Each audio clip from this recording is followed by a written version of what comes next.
The fluorescent hum of the city hall's permit office was a constant, low thrum against Elias Thorne's ears, a sound that seemed to amplify the quiet desperation in his chest. He clutched a sheaf of worn papers, his knuckles white, the faint scent of sawdust and aged wood clinging to his threadbare tweed jacket. Elias was a craftsman, a sculptor of miniature worlds from salvaged timber, and his small vendor's permit was his lifeline. His hands, gnarled and thick with a lifetime of work, trembled slightly as he waited. Next, a sharp, impatient voice cut through the air. It belonged to Ms. Anya Sharma, a young woman with a severe bun and an even severer expression, perched behind a desk piled high with digital tablets. She glanced at Elias with an almost visible sigh.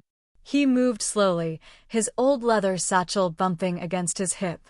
"Good morning, ma'am," Elias said, his voice raspy, a quiet whisper against the office's sterile efficiency. "I'm here to renew my artisan's permit." Thorne, Elias. He pushed the papers across the counter. Miss Sharma didn't even look at them. Her eyes remained fixed on her screen. "Mr. Thorne, I'm afraid your application is incomplete.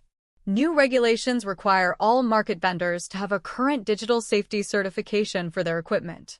Your workshop inspection was 3 years ago, and it's a paper record." She tapped a perfectly manicured finger on the screen. "It's all online now. You need to upload new documentation." Elias blinked. "Digital? But my tools are all hand tools. My lathe is from 1950. There's no digital for that." He gestured vaguely towards his satchel, where the handle of a beloved, antique chisel peeked out. A snicker erupted from the short line behind him. A woman in a crisp business suit rolled her eyes, loudly checking her watch. "Some people just can't keep up," she muttered to a man beside her, who chuckled. "Holding up the whole line for a dusty old carving hobby." Miss Sharma's voice hardened. "Mr. Thorne, the rules are clear. No digital certification, no permit. We're modernizing. You'll have to reschedule once you have the correct documentation." She pushed his papers back. Next, Elias felt a cold knot tighten in his stomach. He depended on the market.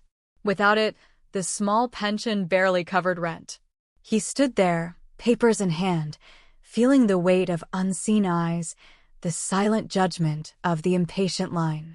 He wanted to argue, to explain the history embedded in every grain of his wood, but the words caught in his throat. He just nodded, a slow, defeated dip of his head, and began to turn. The woman in the suit let out an exasperated sigh. Just as Elias reached the swinging glass doors, a new presence filled the room. The air seemed to shift, and the low hum of conversation died. A tall, impeccably dressed man in his late 60s, with a shock of silver hair and eyes that missed nothing, stepped inside. This was Mayor Thompson, a figure known for his sharp intellect and even sharper memory, here for a high-profile meeting with the city's urban planning committee. He paused, his gaze sweeping the room, and then it landed on Elias. Mayor Thompson's eyes narrowed slightly, not in disapproval, but in recognition. He took a slow step forward, then another, ignoring the hushed whispers of his aides. His gaze dropped to Elias's gnarled hands, then to the antique chisel peeking from his satchel. Elias, the mayor's voice, though quiet, resonated with an undeniable authority that silenced even Ms. Sharma. "Elias Thorne? Is that truly you?" Elias turned, surprised, his eyes widening. "Mayor Thompson, sir."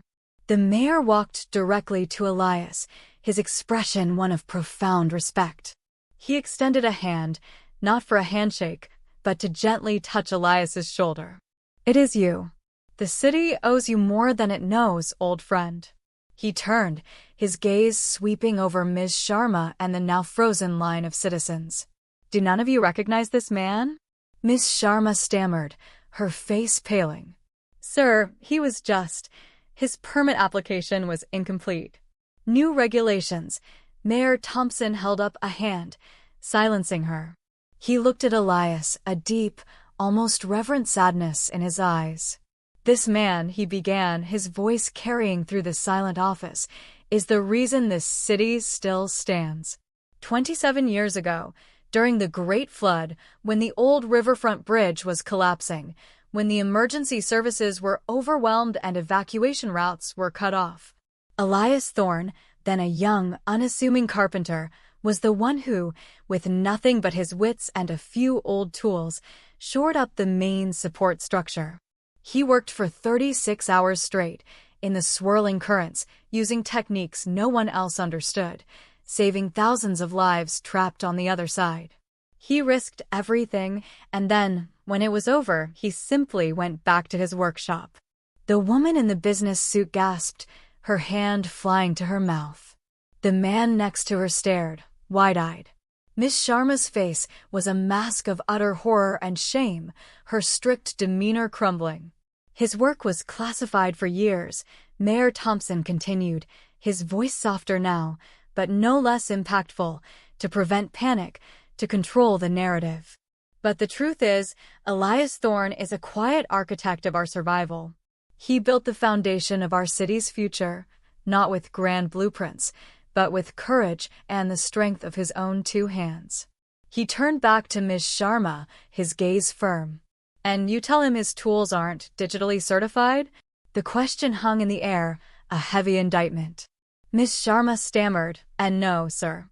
Of course not, sir. Mr. Thorne, your permit is approved. Immediately. And I apologize. Profoundly." Her voice was barely a whisper.